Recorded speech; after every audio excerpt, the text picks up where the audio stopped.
I can't. You have to. It'll. I think it's just for the first couple of slides that it does. Okay. Thank you so much for coming. It's wonderful to see friends and people I've been seeing at these lectures. I want to say that my interest in Afghanistan started with having a few classmates in American University of Beirut. And we were taking all these classes together. And little did I know that these two men who I had so many classes with would go on to become really important people in Afghanistan.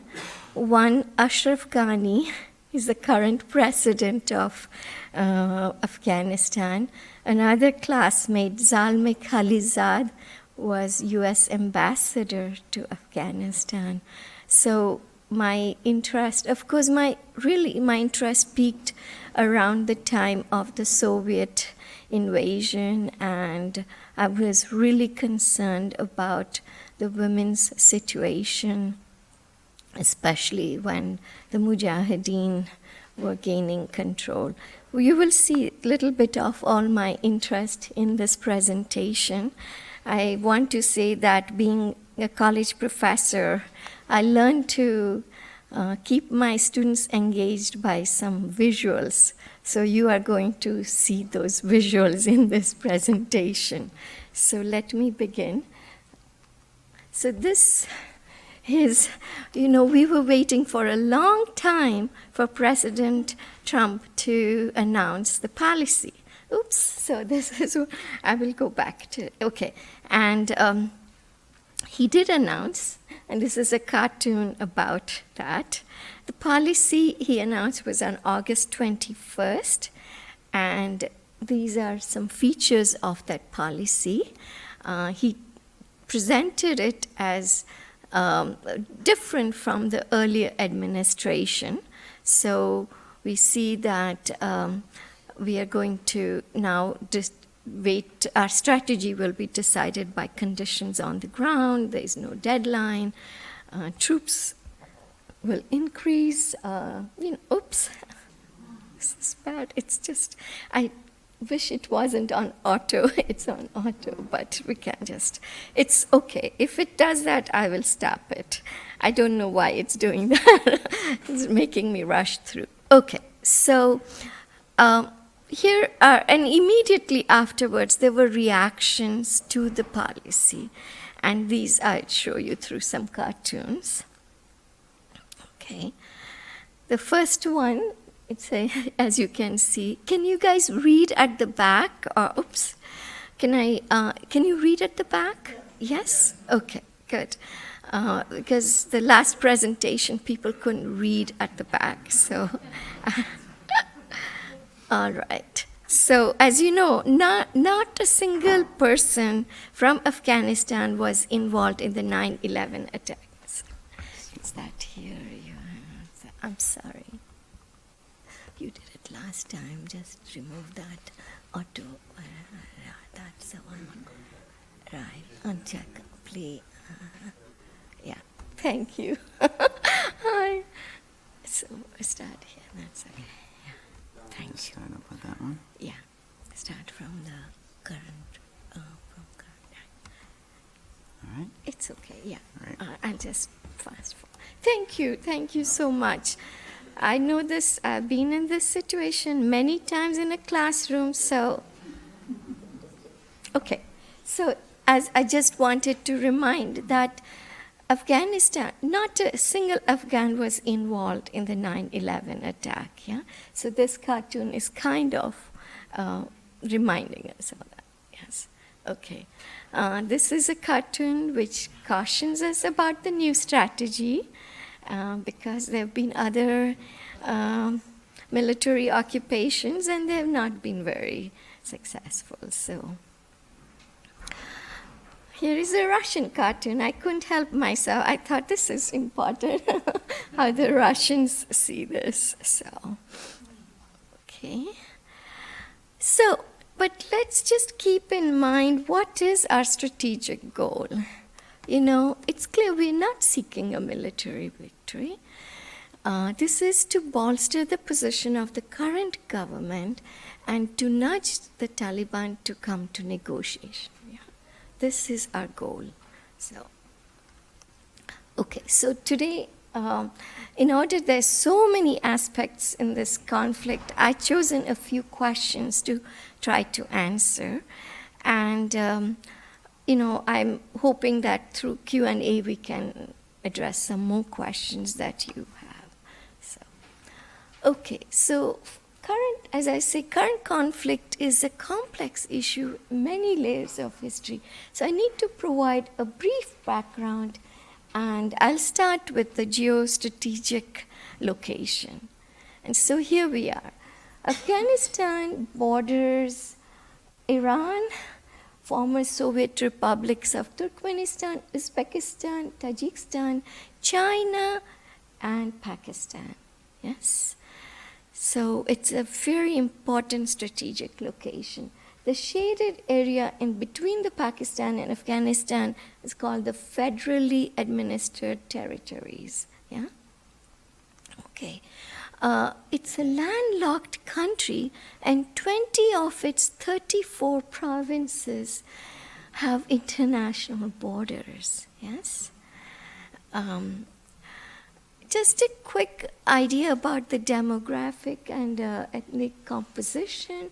It's very important to understand that the Pashtuns are 42% the dominant group, and then Tajik and the Uzbek and Hazaras. So the Tajik and the Uzbeks are in the north, and they were their leader was Masood. Masood formed an alliance. It was the Northern Alliance, and they opposed Soviet rule too, but they were a different group from the southern group, okay? And Pashtuns are from the south. So, and most important to recognize that it's a young population. Just think of it that more than 50% is under the age of 24.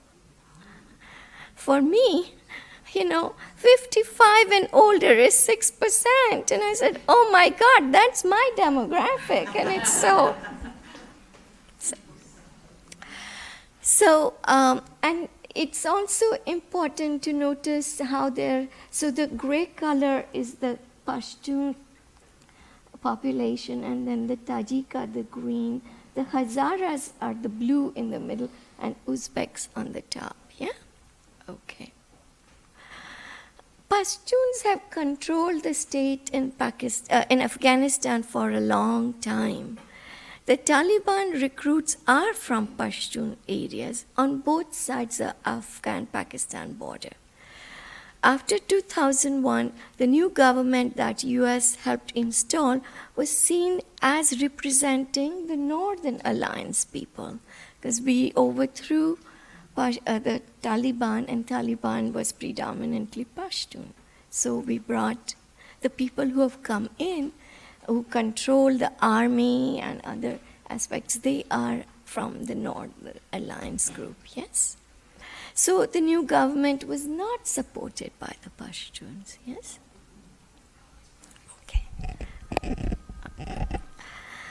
Okay, so, and I want to highlight that the Pashtuns live on both sides of the border. The red color line, that's the Durand line. It was built by the British in 1893, they created. But you can see the Pashtuns are on both sides of the border, right? And for a long time, they have even wanted a separate state. So we need to understand that that's the area they are from. They're not, the Taliban are not some foreigners. They are from local boys, as they would be seen, yeah? Okay. So its history is very much affected by its strategic location. It received aid from many countries. It was a developing country in the 60s, Many people, many U.S. citizens went there for Peace Corps. And I'm going to show you some photographs of my friends who were there for Peace Corps.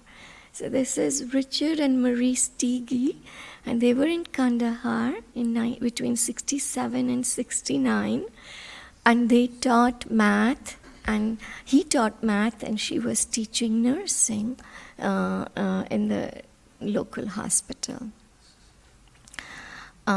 Some of the photos they gave me, they were just so, one feels like hugging those little kids going to school.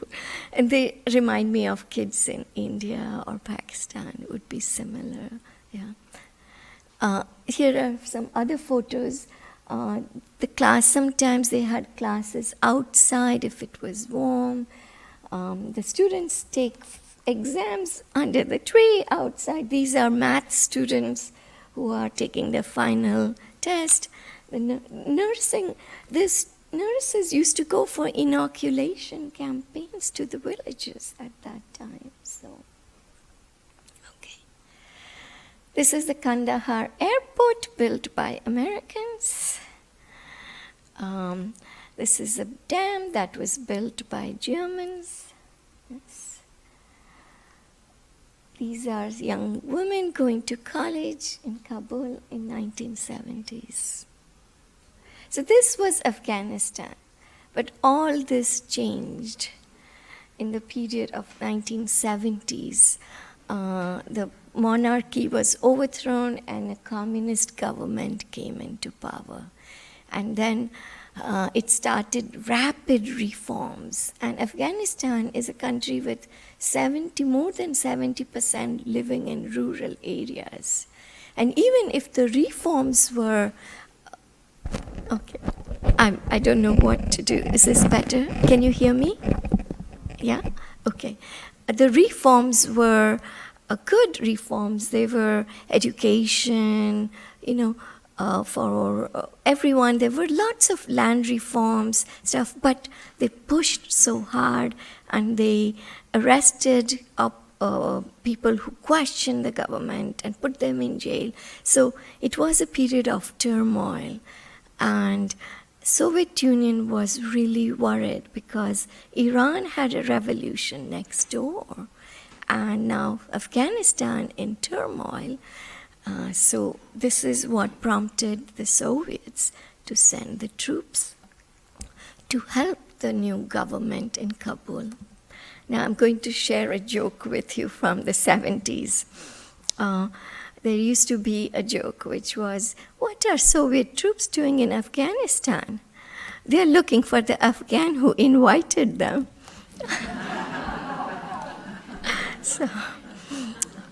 Okay, so this is, and of course, many of you don't know this, but 6 months prior to Soviet invasion, U.S. had started supporting the Islamist fighters.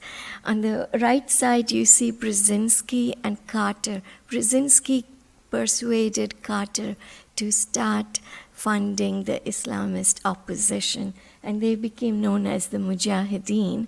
And the bottom left, you see Reagan invited the Mujahideen leaders to White House.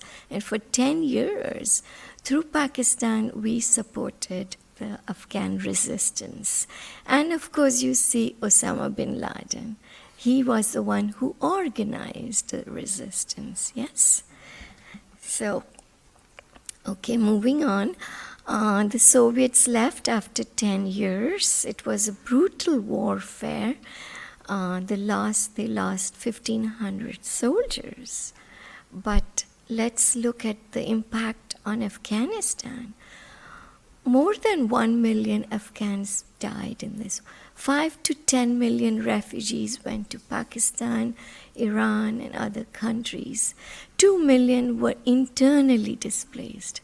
Unfortunately, Afghan people's misery did not end with this withdrawal of Soviet troops, but the US policymakers had no more interest in Afghanistan once the Soviet troops left. And there followed a terrible civil war between rival factions of Mujahideen, which brought further chaos. Then came the Taliban, and the Taliban were at first welcome because they thought they would bring order to Afghanistan. But once they started imposing their harsh lifestyle and all, they became less popular. And then you know how we got involved with the 9/11 attacks, and we wanted to go in and search for bin Laden and Al-Qaeda leaders, yes? So and that's the beginning of our military engagement. It was called Operation Enduring Freedom. October 7th, just last week, was the 16th anniversary of U.S. troops going into Afghanistan. Later, UN passed a resolution supporting, and so they offered a support force, International Security Assistance, ISAF, and then NATO took over ISAF, yes? Taliban was defeated, but the war-ravaged country needed much support for reconstruction. Underlying, of course, our expectation was that Afghanistan will never again be a safe haven for terrorists, yes? So the focus of US troops was counterterrorism. This capture the Al-Qaeda and Taliban leaders. And but the other task was given to NATO and ISAF. The ISAF troops, they were engaged in counterinsurgency. That means security, training, redevelopment, like building schools, clinics, roads, lots of projects like that, yes? And training the Afghan army and the police.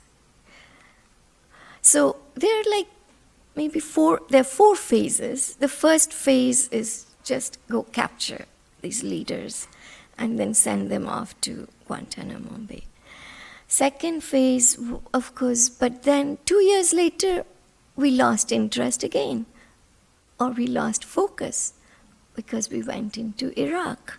So then it was until 2009, we just were not focused on Afghanistan. In fact, the war in Iraq caused diversion of resources, all kinds, from troops, personnel who had knowledge, all kinds of just money, everything went off to Iraq. And Afghanistan had to struggle with the situation. When Obama came into office, then again we decided to look into this situation. But then also because Taliban had regained influence and was capturing more territory, General McChrystal recognized that the war we were conducting wasn't good. So I'm going to take a minute and read what he said, because he realized the way we had been doing it wasn't good. He said, if the people are against us, we cannot be successful. If the people view us as occupiers and the enemy, we can't be successful, and our casualties will go up dramatically. Only way is to earn the support of the people. Conventional military operations designed to kill the enemy can never win this war. Destroying homes, accidentally killing civilians in the process, only creates more insurgents and alienates the population. So, civilian casualties caused by ISAF and US airstrikes and combat units undermine the counterinsurgency operations, So this is, in fact, it is true. The civilian casualties, he said, this is how we will lose the war, In many ways, this is not how we will win if we can't deal with this issue. So, yeah. So, but then Obama was pressured to send more troops, and he did. And at one point, the troops were 100,000 by 2012, yeah. But still, we didn't, and the hope was that the local population would stop supporting Taliban. Well, that Operation Enduring Freedom ended in 2014, because Obama had said, this is not an open check, we have to end. And so it ended, and then there is a new mission, which is Operation Resolute Support, an ORS. And this is a non-combatant mission. So we are not involved in fighting. We are helping with the Afghan troops, planning, training, but not combat mission, yeah? Okay. So let's look at what went wrong. And I pulled up 5 factors: the political setup, the security, economic reconstruction, tensions between the Afghan president, and finally the peace efforts. First, so President Karzai, right away in 2001, he wanted to negotiate a settlement with the Taliban leaders. He wanted to end the war. But Rumsfeld vetoed this plan. He said, and he asked the special forces to go and capture the leaders and send them to the prisons. Yeah? And this was a lost opportunity. We could have ended it right then. Later, of course, Karzai is a controversial man. He was criticized for making deals with former warlords who had committed terrible human rights violations. And Karzai he didn't have enough resources, he didn't have a lot of support, so he had to manage the country, manage the security. He had to make deals. I'm not trying to defend, but I'm just saying it from his point of view. Yeah. Corruption, nepotism, confrontations really affected his rule. Let's look at security. So NATO and ISAF and US conducted security. They did train the Afghan nationals, which consists of Army, Air Force, national and local police. And there were, there are mixed results.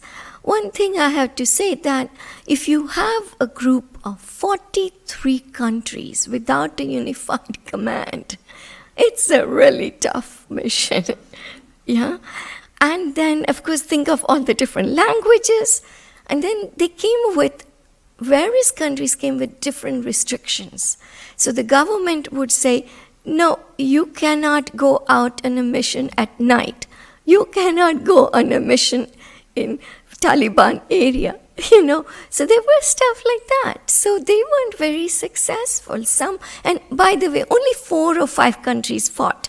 Most other countries didn't fight. So US, Canada, Australia, Britain, I'm trying to think if there's any more, maybe Netherlands, but most other countries didn't fight the ISAF mission. They were not free to fight, yeah? So that's the reason we see this map of, in 2016, Taliban has gained a lot of territory. And now the Islamic State is also making inroads, yes? So that's why I wanted to show you this. So what explains Taliban's success? The mantra of the guerrilla warfare. You have the watches, but we have the time. This is their country. They're going to wait us out, right? So, and then, of course, wherever they could, they started forming parallel governments. They were setting up law courts. They were protecting local people from warlords who were abusing, So, and sometimes they were harassing local governments too. And their income was through opium, ransom, kidnapping, extortion. They used improvised explosive devices. They also used stolen weapons from American and Afghan army. Yeah. They also got support from donors in Saudi Arabia and Arab countries. Okay. So initially the Afghan army was not able to respond effectively. There were large-scale desertions. It was almost like Mosul. They just left. As soon as the Taliban troops came in, they just got up and left, withdrew.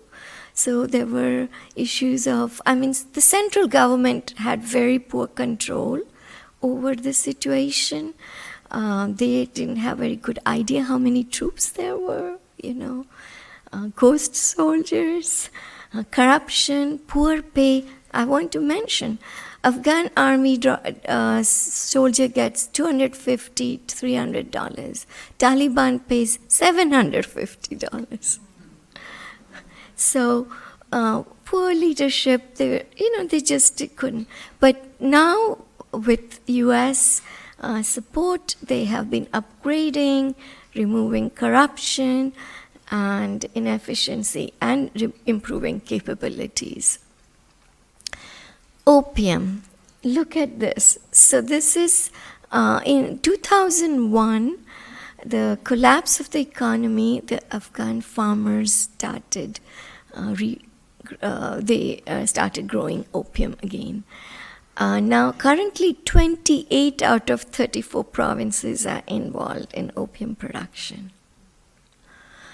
What is interesting is that Taliban had actually destroyed all the crops in 2001, but because after the war, then this changed. So now this is a map of opium production. Except for a few regions, it's being produced quite heavily. So why is the opium eradication program not working? First thing to know is that everyone benefits from the opium trade. Government officials, warlords, traffickers, Taliban. So there's no interest in getting rid of it. And then I have to get a water. Yeah. ISAF troops also hesitated because, they didn't want to make them more vulnerable.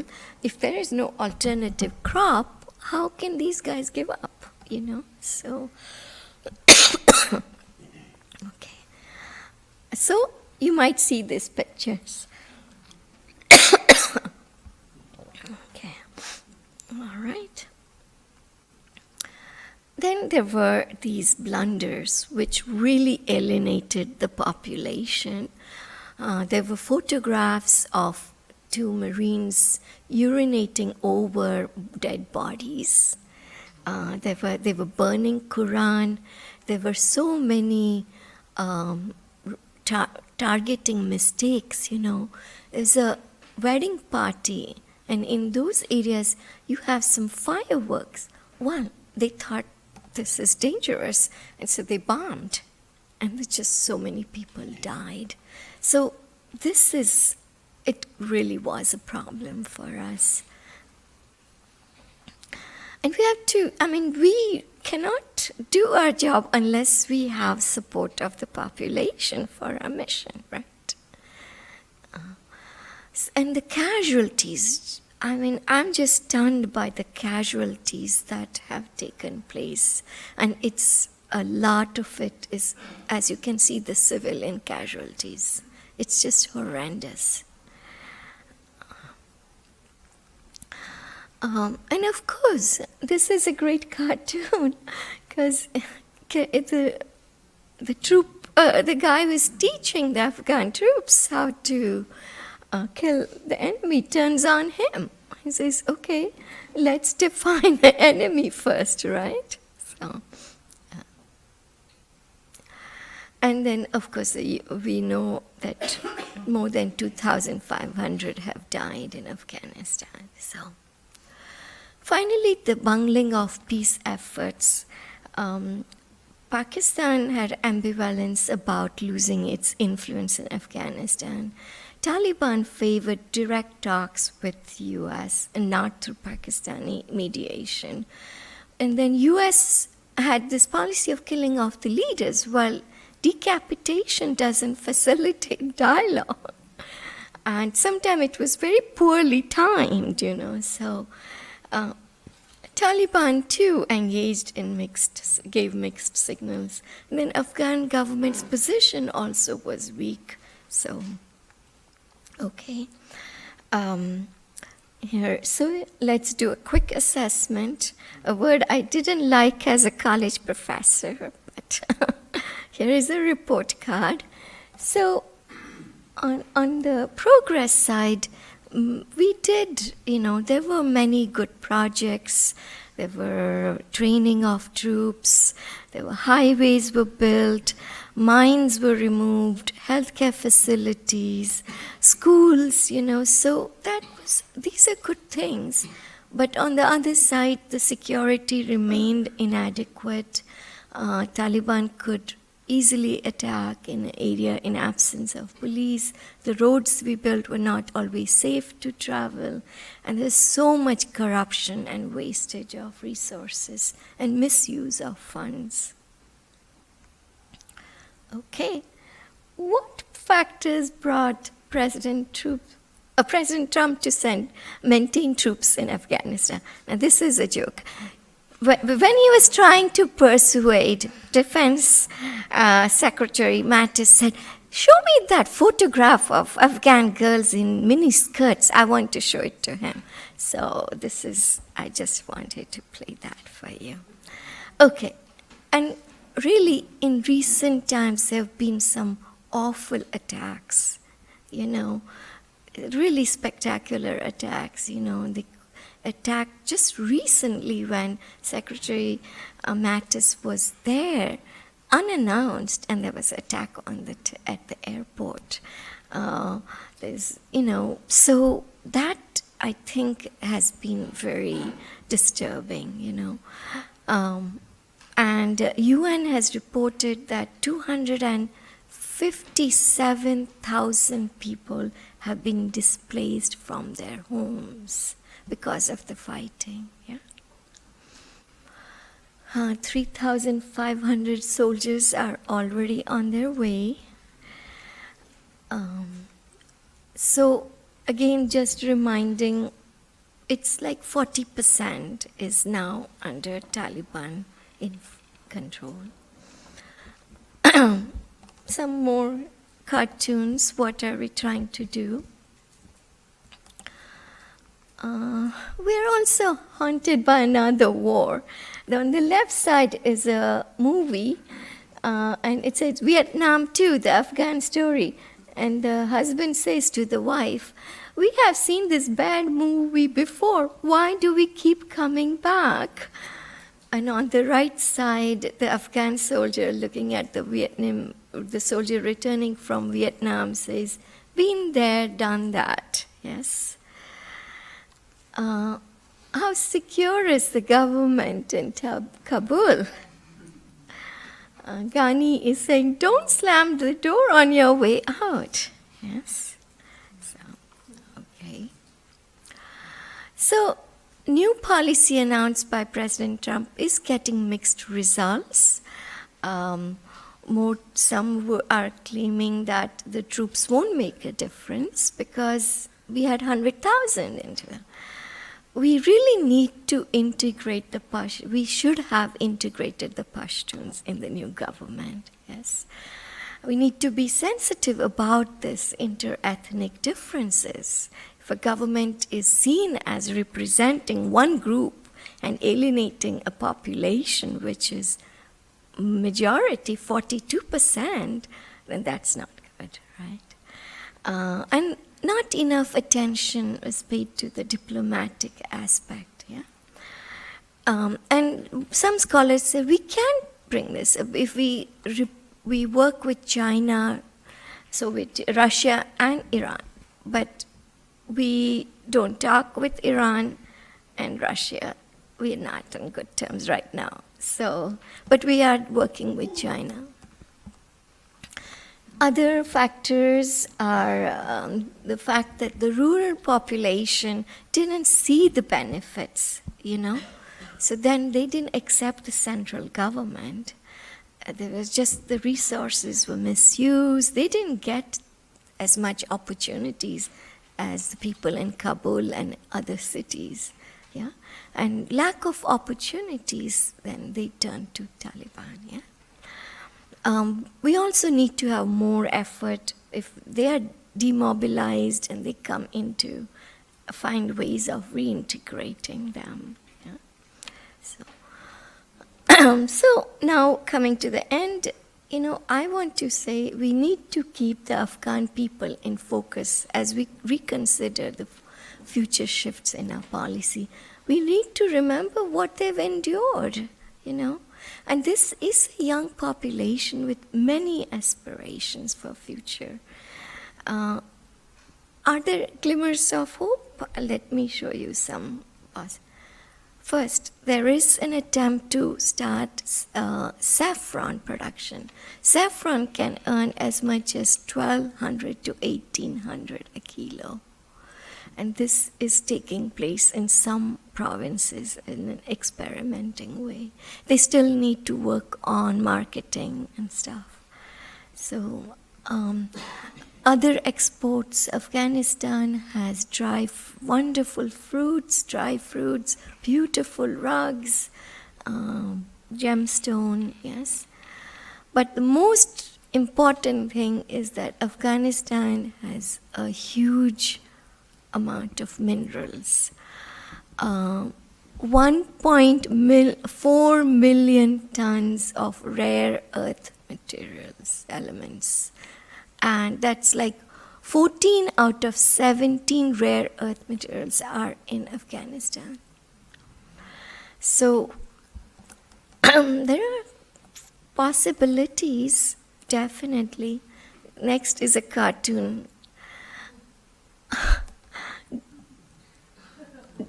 WMD, widespread mineral deposit. Okay, so in spite of all the challenges, we have to acknowledge there are some positive developments. And I want to just present some images to you. Here was Kabul in 2001 and Kabul now. Yes, and there are many just beautiful parts of Kabul that I'll show you later. Here is an attempt to community dialogue. That's a skit to kind of bring about, resolve differences, So there are programs by United Nations involved in engaging in bringing about peaceful conflict resolution. Just some more, these kids going to school. The Afghan team, these young girls were the first robotics team. So this is the words of President Trump. Someday, after an effective military effort, perhaps it will be possible to have a political settlement that includes elements of the Taliban. Okay, I'll end with a few more cartoons. This is Taliban saying, yes, we can.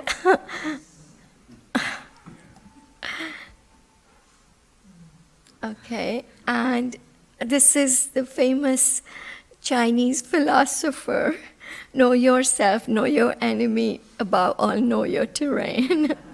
So, and finally, the last, and here is, I thought, from a military point of view. And this is an Afghan view.